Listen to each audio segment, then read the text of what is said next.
밤 10시가 넘은 아파트 단지는 이미 하루를 마친 사람들의 숨결로 가득 차 있었다. 불빛 아래 끝없이 늘어선 차들은 마치 서로의 자리를 지키기 위해 버티는 병사들처럼 꼼꼼히 들어차 있었고, 늦게 도착한 이들을 위한 여분의 공간 같은 것은 존재하지 않았다. 김민수는 핸들 위에 조용히 얹힌 자신의 손을 내려다보며 오늘도 또다시 이 사투를 치러야 한다는 사실에 깊은 숨을 내쉬었다. 퇴근길에는 그저 집에 가고 싶었을 뿐인데 매일 반복되는 이 주차 전쟁이 그의 하루의 마지막을 삼켜버리곤 했다. 차량 센서가 요란하게 울리는 가운데 민수는 아파트를 천천히 한 바퀴 돌았다. 한참을 헤맨 끝에 멀리서 비어 보이는 칸이 보이자 그는 마치 오아시스를 발견한 사람처럼 가슴이 뛰었다. 그러나 가까이 다가가자 작은 오토바이가 주차선을 가로질러 놓여 있었다. 희망은 너무 쉽게 무너졌고 민수는 고개를 들었다가 이내 피곤한 미소를 흘렸다. 또 시작이네. 그는 중얼거렸지만 그 말마저도 힘이 없어 바람 속으로 흩어졌다. 결국 민수는 통로 한쪽에 차를 중립으로 세우며 오늘도 누군가의 연락을 기다리는 처지가 될 것임을 직감했다. 차에서 내리자 차가운 밤 공기가 그의 뺨을 스쳤다. 멀리서 들리는 아이 울음소리, 엘리베이터 닫히는 소리, 복도를 걸어가는 이웃의 발걸음 모두가 평온해 보였지만 그의 하루에는 아직 끝나지 않은 숙제가 남아 있었다. 민수는 잠시 아파트 불빛을 올려다보았다. 내 집인데 왜 이렇게 힘들지? 스스로에게 던진 그 한마디에는 단순한 불만이 아닌 지친 마음 깊은 곳에서 올라오는 서글픔이 담겨 있었다. 집은 누구에게나 쉬어야 할 곳이지만 누군가에게는 그마저도 쉽지 않다는 사실. 민수는 그 진실을 누구보다 잘 알고 있었다. 아침 햇살이 막 단지 안으로 들어오던 시간, 관리사무소의 문은 이미 무거운 공기로 가득 차 있었다. 책상 위에는 하룻밤새 접수된 주차 민원이 가득 쌓여 있었고 직원들은 각자 헤드셋을 낀 채 네, 확인해 보겠습니다를 반복하느라 숨 쉴 틈조차 없었다. 하지만 그 혼잡한 풍경 속에서도 가장 먼저 눈에 들어온 것은 얼굴이 붉어진 한 입주민이 소장 책상 맞은편에 서서 흔들리는 종이를 내던지는 장면이었다. 주차 위반 스티커가 덕지덕지 붙은 그 종이는 보는 이의 마음까지 무겁게 만들었다. 소장은 진정시키려 조심스레 손을 내밀었지만 상황은 쉽사리 가라앉지 않았다. 입주민은 떨리는 목소리로 깊은 불만을 쏟아냈고 그 속엔 단순한 불편을 넘어 오랫동안 쌓여온 피로와 무력감이 묻어 있었다. 관리비를 꼬박꼬박 내는데 왜 내 차에 이런 일이 생기냐며 외치는 그의 목소리에는 억울함과 분노, 그리고 왜 나만? 하는 미묘한 슬픔이 섞여 있었다. 소장은 고개를 숙이며 사정을 설명했지만 그의 말은 공허하게 흩어질 뿐이었다. 이 장면을 지켜보던 다른 주민들은 서로 눈을 마주치며 작은 한숨을 흘렸다. 주차 문제는 누구에게나 닥칠 수 있는 일이라는 것을 모두가 알고 있었기에 한 사람의 분노가 낯설지 않았다. 관리사무소 직원들도 익숙한 비탄 속에서 일하고 있었지만 해결해야 할 문제는 늘 그보다 더 많았다. 어떤 민원은 밤새 3번이나 들어온 통화였고 어떤 민원은 이중 주차된 차 때문에 출근을 지각했다며 화를 참지 못했다. 그날 아침 소장은 직원 한 명이 책상 아래에 손을 모으고 조용히 떨리는 숨을 고르는 모습을 보았다. 그는 순간적으로 마음이 아려왔다. 모두들 지치고 있구나. 소장은 혼잣말처럼 말했지만 그 소리는 관리사무소의 작은 공간 안을 조용히 채웠다. 그러나 그 누구도 쉽게 자리를 뜨지 못했다. 이곳은 누군가의 마지막 희망이기도 했고 또 다른 누군가의 억울함이 쌓이는 창구이기도 했다. 주차 문제로 마음이 상한 주민들이 쌓여갈수록 관리사무소는 공동체의 균열이 가장 먼저 드러나는 곳이 되어갔다. 비가 촘촘히 내리던 늦은 밤 아파트 주차장은 고요했지만 그 속에는 묵직한 움직임 하나가 있었다. 경비원 박 아저씨가 우비를 걸친 채 이중 주차된 대형 SUV를 힘겹게 밀고 있었다. 물에 젖은 바닥은 미끄러웠고 SUV는 작은 힘으로는 쉽게 움직여주지 않았다. 그의 발은 계속해서 미끄러졌고 얼굴에는 긴장과 피로가 뒤섞인 굵은 땀이 흘렀다. 비가 내리는지 땀이 흐르는지 분간하기 어려운 그 순간에도 그는 멈추지 않았다. 누군가는 아침 일찍 출근해야 한다며 차 좀 꼭 빼달라고 요청했던 것이다. 차량이 조금 움직이자 박 아저씨는 허리를 부여잡고 잠시 주저앉았다. 숨을 고르는 그의 어깨는 젖은 우비 아래에서 떨리고 있었다. 그 모습을 본 한 입주민이 다가왔다. 그는 놀란 듯 입술을 깨물며 말했다. 아저씨, 혼자 밀기엔 너무 무겁잖아요. 저라도 도와드릴게요. 하지만 박 아저씨는 손을 저으며 조용히 웃어 보였다. 괜찮습니다. 이 정도야 뭐 다들 사정이 있으니까요. 대답은 짧았지만 그 속에 담긴 책임감과 체념은 무게감이 달랐다. 우산 아래에 서 있던 주민은 그 말에 더 이상 아무 말도 하지 못하고 고개를 숙였다. 그가 돌아간 뒤 박 아저씨는 비가 새어 들어오는 작은 초소 앞으로 걸어갔다.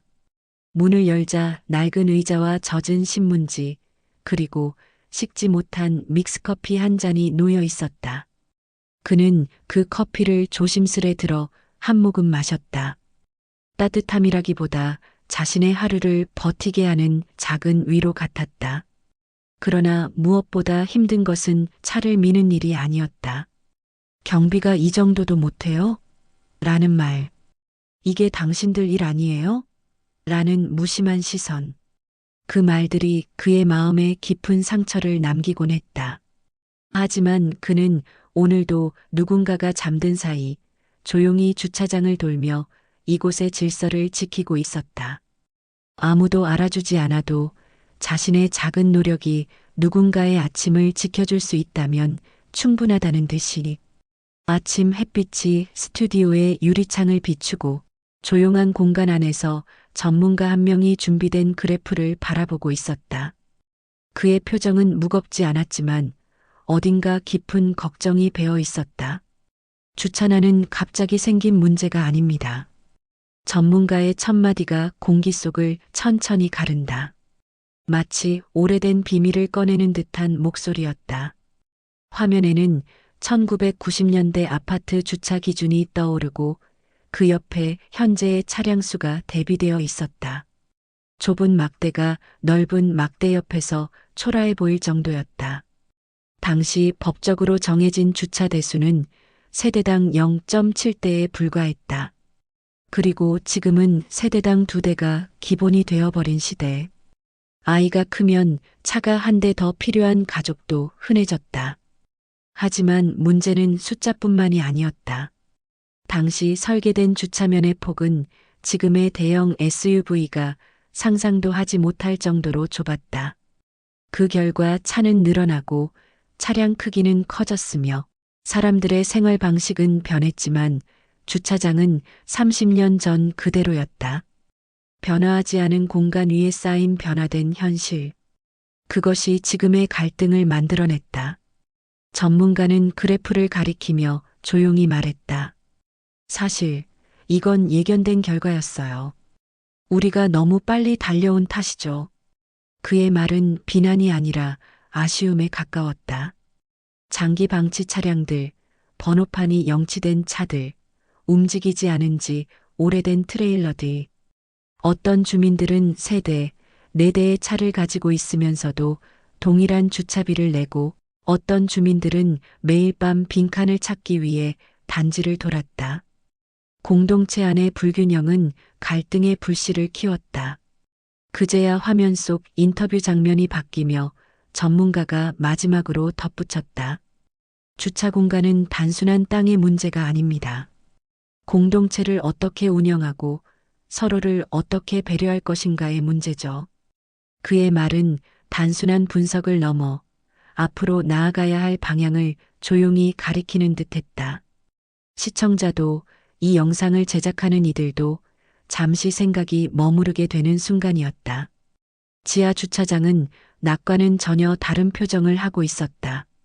콘크리트 벽에 스며든 냄새, 오래된 차에서 흘러나온 기름의 잔향, 그리고 아무도 신경 쓰지 않은 채 쌓여있는 먼지들. 카메라가 천천히 구석으로 이동하자 사람들의 눈길에서 벗어나 있던 풍경이 드러났다. 타이어 위로 얹힌 하얀 먼지가 한 번도 움직이지 않은 시간을 말해주었고, 번호판이 영치된 낡은 차량, 그리고 움직일 기미 없이 주차된 채 반년은 넘긴 듯한 캠핑 트레일러까지. 이곳은 마치 놓여진 그대로 시간이 멈춰버린 작은 섬들 같았다. 이런 방치 차량들은 주차난을 가중시키는 숨은 원인이었다. 관리사무소도 알고 있지만 강제 견인이나 제재는 절차가 복잡하고 입주민들의 반발도 커서 쉽게 손댈 수 없었다. 그러다 보니 해결되지 않은 문제는 그대로 쌓였다. 그때 촬영팀은 한 입주민과 마주하게 되었고 그는 주변을 둘러보며 조심스레 입을 열었다. 저 벤츠 보이시죠? 그리고 그 옆 캠핑카 저기 경차까지. 사실 다 같은 집 차량이에요. PD가 물었다. 주차비는 어느 정도 내나요? 입주민은 깊은 숨을 내쉰 뒤 말했다. 한 대는 무료고, 두 대는 10,000원, 세 대는 30,000원, 네 대는 50,000원이에요. 그런데 이 정도 금액으론 아무 제재가 안 돼요. 네 대를 세워도 부담이 거의 없죠. 그러니 이렇게 오래 방치해도 사실상 막을 방법이 없어요.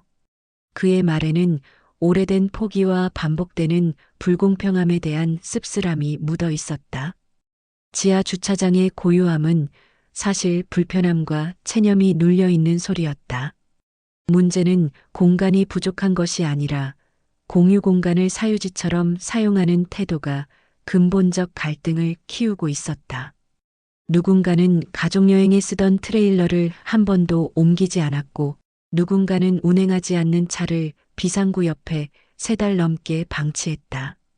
이 모든 것들이 쌓이며 주민들의 신뢰는 조금씩 금이 가고 있었다. 공간은 좁아졌지만 더 먼저 좁아진 것은 서로를 향한 배려였습니다. 어둠 속 흔들리는 형광등 불빛은 그 말의 무게를 더욱 짙게 만들었다.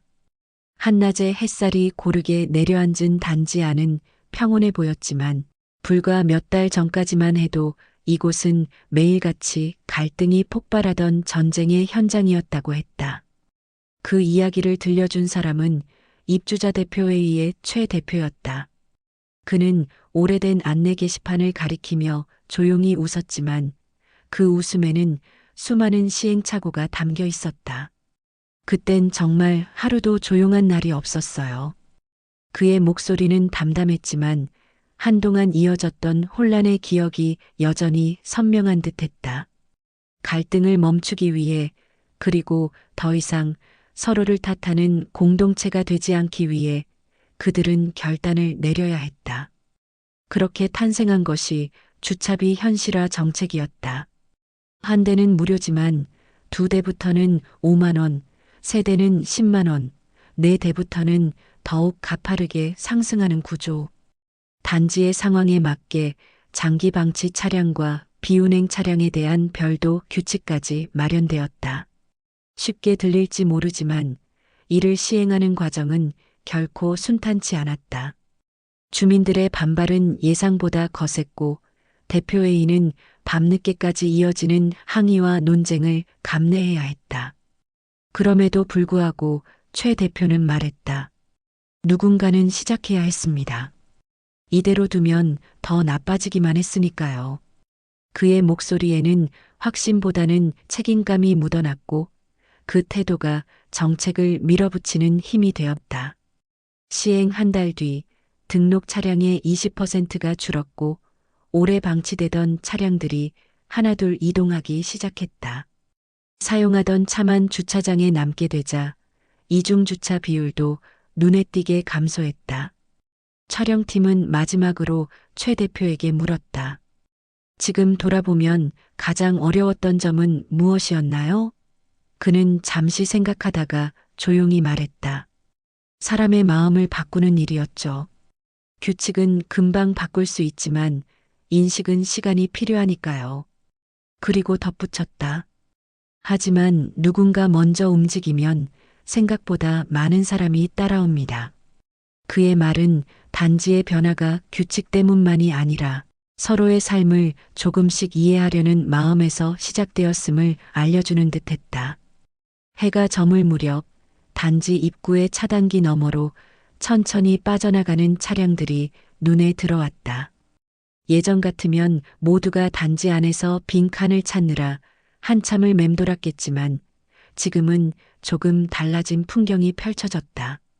몇몇 차량은 자연스럽게 단지를 벗어나 인근 초등학교 운동장과 구청의 야간 개방 주차장으로 이동하고 있었다. 학교 건물에 불이 꺼진 뒤 비어있는 넓은 공간이 이제는 주민들의 밤을 편안하게 만드는 또 하나의 안전지대가 되었다. 이 변화는 단순히 주차 공간을 늘린 것이 아니라 지역과 단지가 서로 협력하며 함께 살아가는 방식을 다시 생각하게 한 결정이었다. 단지의 대표회의는 지자체와 수개월에 걸쳐 협의를 진행했고 학교와 관공서 측도 안전 문제와 관리 방안에 대해 꼼꼼히 조율했다. 모두가 조금씩 손을 내밀었기 때문에 가능해진 일이었다. 그렇게 주민들은 밤마다 자리 걱정으로 마음 졸이던 시간을 조금씩 되찾기 시작했다. 주민 인터뷰가 이어졌다. 한 입주민은 운동장에 주차하고 걸어서 집으로 향하며 말했다. 처음엔 좀 귀찮았죠. 5분 정도 걸어야 하니까요. 그런데 생각보다 나쁘지 않더라고요. 날씨 좋을 땐 산책하는 기분도 들고요. 그는 환하게 웃었지만 그 웃음 안에는 오랫동안 쌓인 답답함이 해소된 듯한 여유가 담겨 있었다. 또 다른 주민은 말했다. 퇴근할 때마다 오늘도 자리가 없겠지 하는 걱정이 있었는데 그게 사라지니까 마음이 편해졌어요.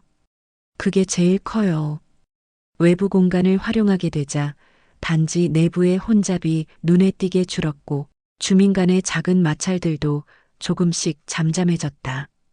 이중주차 요청 전화가 줄어들면서 경비원들의 근무 환경도 한결 나아졌다. 무엇보다 중요한 것은 이 모든 변화가 강압이 아닌 선택으로 이루어졌다는 점이었다.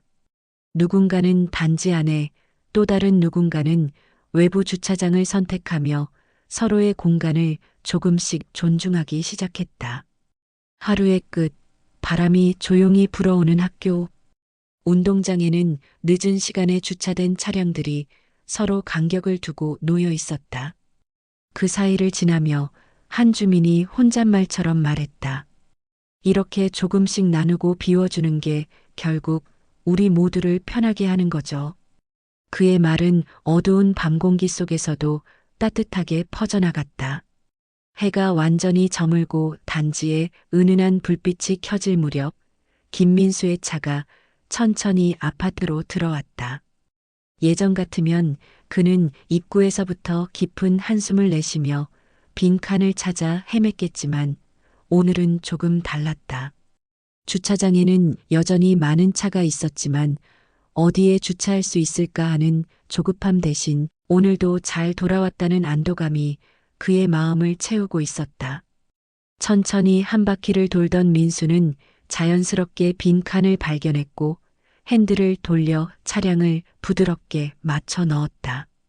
그렇게 어려웠던 일이 이제는 자연스러운 일이 되어 있었다. 변화는 단숨에 찾아온 것이 아니었다. 규칙이 바뀌고 사람들이 조금씩 이해하고 서로가 불편을 견디며 만들어낸 시간들이 쌓여 지금의 주차장을 만든 것이다. 민수는 주차를 마친 뒤 잠시 앉아 창밖을 바라보았다. 멀리서 퇴근 중인 이웃이 학교 주차장 방향에서 걸어오고 있었고 또 다른 주민은 경비원에게 짧지만 따뜻한 인사를 건네고 있었다. 예전이라면 서로 불편함만 주고받던 사람들이 이제는 한 걸음씩 배려를 건네는 모습이었다. 차에서 내린 민수는 경비 초소 앞을 지나며 박 경비원에게 캔 음료를 하나 건넸다. 박 아저씨는 놀란 표정으로 그를 바라보다가 천천히 미소를 지었다. 고맙습니다. 오늘은 덜 바빠서 다행이네요. 민수는 고개를 끄덕이며 답했다. 아저씨 덕분이죠. 항상 감사합니다. 짧은 대화였지만 그 속에는 오랜 시간 쌓여온 오해와 피로가 조금씩 풀리는 따뜻함이 담겨 있었다. 엘리베이터 앞에서 민수는 또 다른 이웃과 마주쳤다. 그는 가볍게 인사를 건네며 문을 잡아주었고 이웃도 환하게 웃어 보였다. 아주 작은 행동이었지만 그 속에서 민수는 깨달음을 얻고 있었다. 내가 한 걸음 물러나면 누군가의 하루가 조금 더 편해지는구나. 주차장은 단순한 공간이 아니라 사람들이 관계를 맺는 작은 마을이라는 사실을 그는 이제야 느낄 수 있었다. 밤하늘 아래 주차장 위로 타임랩스가 펼쳐진다. 차들이 한 대씩 빠져나가고 불빛이 천천히 꺼지며 새로운 하루를 준비하는 공간. 그 위에 마지막 문장이 조용히 떠올랐다. 배려가 가장 넓은 주차 공간입니다. 그 말은 단지 주민만을 위한 메시지가 아니라 이 영상을 보고 있을 누군가에게도 작은 울림이 되어 스며들고 있었다. 이 영상이 마음에 드셨다면 구독과 좋아요를 눌러 응원해 주세요. 다음 영상을 만드는데 큰 힘이 됩니다. 감사합니다.